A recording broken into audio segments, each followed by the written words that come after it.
Ismail Abdulsalam, BeatsBoxingMayhem.com. I'm here with Sergey Lipinets, who will be challenging Omar Figueroa this Saturday here in Hollywood, Florida. First question for you, getting back to 140, how difficult was it to get back down in weight? We know sometimes as fighters get older that becomes a harder issue, or has it been easier coming back down in weight? Как тяжело, дорогая мать. 67 килограмм слишком большие ребята.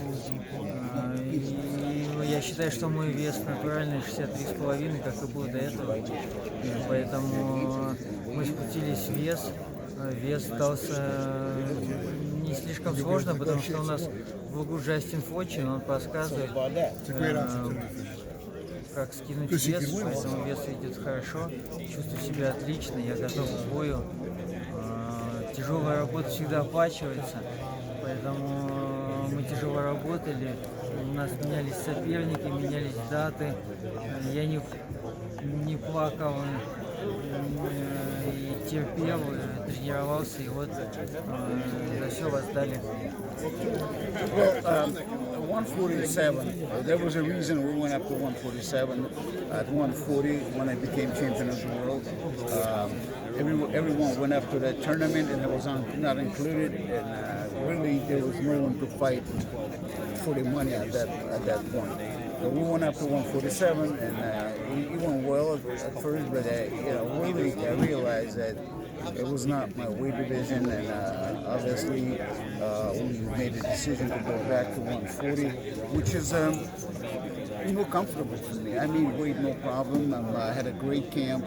We were having different opponents thrown at us at a different time, and at the end of the day, I feel great, and it was a long time. It took a little time to get put everything together. We had so many opponents. I was frustrated at some time, but I never complained. Hard work always pays off, and no matter what it is, tomorrow you will see the fireworks. Got it. You know, a lot of fighters, when they've had a hard fight or a knockout, they want to kind of ease back in. You already said that this is going to be a war. Was there any hesitation having just a hard fight like this coming back from a knockout, or did you know automatically this is the type of fight you wanted? У тебя был тяжелый бой с Jaron Ennis. Ты был остановлен, блокирован. И большинство боксеров говорят, дай мне что-то легенькое и вернуться живым. А ты решил сразу, как говорится, пойти на тяжелый бой с Омаром. Как ты такое решение принял? Ну, не сказал, что очень сильно тяжелый нокаут у меня был. Какое-то там сильное повреждение. Тем более я очень долго отдыхал, я восстанавливался, чувствую себя после боя отлично, сейчас чувствую себя отлично. Я прошел у меня были хорошие спарринг-партнеры, которым я не уступал. Не считаю, мне выпал шанс, я считаю, что я должен, это подарок свыше, значит, так и должно быть, поэтому я взял такой тяжелый бой, и я готов к войне. Well, it was I got stuck, and but that was okay. It was not that I was just completely out.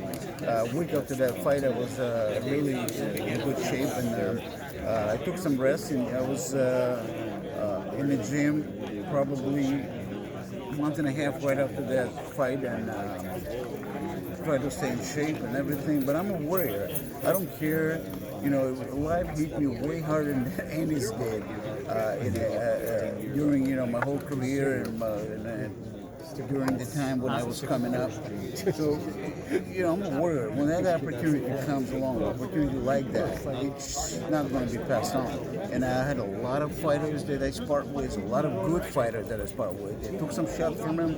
I gave him some shots. So I feel good. It's nothing is going to divert me from what I'm about to do. Got it. Now, he mentioned that there's a few fights that actually just fell through. I know how frustrating that can be. Is he able to mention any of those particular fighters that he was was looking forward to fighting that just didn't come to fruition in the last 6 to 12 months? Было очень много, ты говоришь, что хотели драться, отказались драться. У тебя есть кто-то, вот, с кем бы ты хотел бы драться именно в этом сезоне? Я не хочу говорить, с кем хотел бы, с кем не хотел. У меня сейчас есть бой, отличный оппонент, отличная возможность. И об этом только сейчас я думаю. Других мыслей у меня не должно быть и нет. Well, it doesn't really matter. I mean, right now I'm looking at Omar. He's a formidable opponent. He's a very good fighter, and that's what I have to look at. That's how I have to be focused on. That's what I have to be focused on, no matter what it is. And once, God willing, I'm going to go past that. Когда я выиграю, тогда можно поговорить с кем бы я хотел. Once I win that fight, then we'll talk about who I would like to fight next. And my last question, you heard Omar mention a lot about mental health and how he has struggles there. I know that can be different culturally, what mental health means. He talked about how he's a warrior. Tell us a little bit about how you keep that warrior spirit and how you keep your mental strong even when you're on, let's say, a losing streak or not getting fights. How does Sergey keep his mental strong? Россия не говорят о том, что ментальная болезнь, ты говоришь, как воин, самурай, как ты воспринимаешь вот такую болезнь, как ты на это смотришь? Я даже не знаю, что это, не представляю. Может, это и сложно у них, но я не знаю этого. Наверное, мне нужно, во-первых, кормить семью, помогать близким, и об этом меня заботит, а не ментальное мое здоровье. Меня ничего не расстраивает, потому что весь фокус сконцентрирован на моей семье, добыче денег, еды и тренировки. Это все, что мне нужно. Наверное, у богатых свои причуды, поэтому начинаются такие проблемы. Well, I don't even know what that is. Really, I have to be focused on feeding my family, taking care of my kids, my wife, my mother, and everybody else that is in my close circle.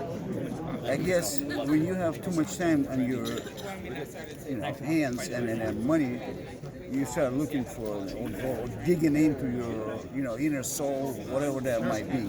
I'm not judging anybody, like I said, since I've never been hit by anything like that in my whole life, I can't say anything about it. But I would not definitely ever air it out on a prime time and keep it to myself. You will never see me crying. You will never see me smiling when I don't need to be smiling, and that's what it is. I mean, I'm not judging anyone. It's whatever. Надеюсь, они поправятся. Yeah, just hope that they're all gonna get fine. I mean, they're gonna get better. I don't care. Listen, Broner is a great guy, and I've never met him, but he's if he feels that he's sick, he's sick. I don't know. Got it. Well, Sergey, thank you for your time and best of luck on Saturday. Appreciate it.